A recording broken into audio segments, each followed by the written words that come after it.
आज हम आपको भादो मास की शुक्ल पक्ष की चतुर्थी को किए जाने वाले गणेश चतुर्थी के व्रत की कथा सुनाते हैं। एक समय की बात है, धन के देवता कुबेर को अपने धन पर बहुत अभिमान हो जाता है। वो सोचते हैं, मैं दुनिया में सबसे ज्यादा धनवान हूँ, मुझे अपने धन का प्रदर्शन करना चाहिए। ऐसा सोचकर उन्हें ख्याल आता है, मेरे जितना धनवान तो कोई नहीं है, क्यों न मैं देवताओं को एक एक दिन अपने महल में भोजन का निमंत्रण दूं और सबको अपना धन वैभव दिखाऊं। ऐसा सोचकर वो सर्वप्रथम भोलेनाथ को अपने महल में भोजन करने का निमंत्रण देने के लिए कैलाश पर्वत पहुँचे। भोलेनाथ उनकी मंशा समझ गए। कुबेर का अभिमान समाप्त करने के लिए उन्होंने कुबेर से कहा, मैं आपका आमंत्रण स्वीकार नहीं कर सकूंगा, लेकिन मैं अपनी जगह गणेश को आपके साथ भेज देता हूँ। ये सुनकर कुबेर ने सोचा, मुझे तो अपना धन वैभव दिखाना है, भोलेनाथ ना सही, उनके पुत्र ही सही। हाँ, ठीक है, जैसा आप ठीक समझे प्रभु। वो गणेश जी को अपने साथ लेकर अपने महल पहुंचते हैं। महल पहुंचते ही कुबेर गणपति को अपना धन ऐश्वर्य दिखाना शुरू कर देता है। ये देख विद्या और बुद्धि के दाता गणेश जी कुबेर जी की मंशा समझ जाते हैं और अब जब गणेश जी खाना खाने बैठते हैं तो कुबेर उन्हें सोने की थाली में विभिन्न प्रकार के पकवान परोसते हैं। अब गणेश जी खाना खाना शुरू करते हैं। देखते ही देखते गणेश जी महल में बना सारा खाना खा जाते हैं। उसके बाद भी उनकी भूख शांत नहीं होती। वो कहते हैं, और खाना लाओ, अभी तो हमारा पेट भरा ही नहीं, हमें और भोजन ग्रहण करना है। महाराज, महल में बना सारा भोजन समाप्त हो गया है, घर में जो भी फल फूल आदि हैं, वो ले आओ। कुबेर जी वो भी गणपति जी को दे देते हैं। उसे खाने के बाद गणेश जी कहते हैं, परंतु मैं तो अभी भी भूखा हूँ।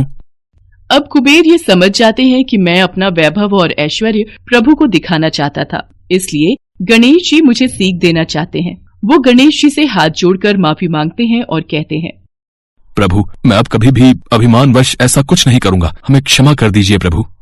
हमने आपको क्षमा किया। ये कहकर गणेश जी वहाँ से अपने घर कैलाश पर्वत के लिए निकलते हैं। अब क्योंकि गणेश जी ने बहुत सारा खाना खाया था, उनका वजन बढ़ जाता है। अब वो अपनी सवारी नन्हे से मूषक पर बैठकर अपने घर कैलाश पर्वत के लिए चलते हैं। गणेश जी के वजन को संभालते हुए मूषक धीरे धीरे चलता हुआ कैलाश पर्वत की ओर निकलता है। रास्ते में मूषक का संतुलन बिगड़ जाता है और गणेश जी मूषक से नीचे गिर जाते हैं तो उनके सारे कपड़े, हाथ पैर आदि गंदे हो जाते हैं। अरे, मुझे कहीं किसी ने देखा तो नहीं? आसपास उन्हें कोई नहीं दिखता, लेकिन उन्हें हंसने की आवाज आती है।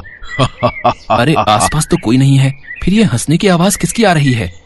गणेश जी की नजर आसमान में चंद्रमा पर पड़ती है, जो उन्हें देखकर हंस रहे होते हैं। चंद्रमा को हंसता हुआ देखकर गणेश जी को क्रोध आ जाता है। वो क्रोध में चंद्रमा को श्राप दे देते हैं, तुम्हें अपनी सुंदरता पर बहुत अभिमान है, आज से तुम्हारा ये रूप नहीं रहेगा।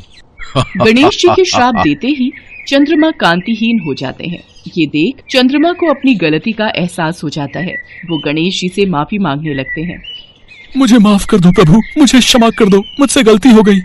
बार बार माफी मांगने पर गणेश जी का गुस्सा शांत होता है। वो चंद्रमा से कहते हैं, मैंने जो आपको श्राप दिया है वो पूर्ण रूप से समाप्त नहीं होगा, परंतु महीने में एक दिन आप पर श्राप का पूर्ण रूप से असर दिखाई देगा और उस दिन आप किसी को भी दिखाई नहीं देंगे।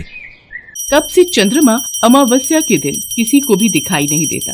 गणेश जी आगे कहते हैं, इसके बाद आपकी कलाएं बढ़ती जाएंगी और पूर्णिमा के दिन आप अपने पूर्ण स्वरूप में दिखाई देंगे। फिर पूर्णिमा के बाद अमावस्या तक आपकी कलाएं घटती जाएंगी। इसके साथ मैं तुम्हें वरदान देता हूँ कि हर चतुर्थी पर जब मेरी पूजा होगी तब आपकी भी पूजा की जाएगी। आपको अर्घ्य देने के बाद ही चतुर्थी का व्रत पूर्ण माना जाएगा। आज गणेश चतुर्थी है और आपने मेरा अपमान किया है, इसलिए आज के दिन यदि कोई आपको देख लेगा तो वो कलंक का भागी बनेगा। तब से लेकर आज तक चतुर्थी के दिन चंद्रमा के दर्शन नहीं किए जाते हैं। ऐसा माना जाता है कि इस दिन कोई भी चंद्रमा के दर्शन कर ले तो उसे दोष लगता है।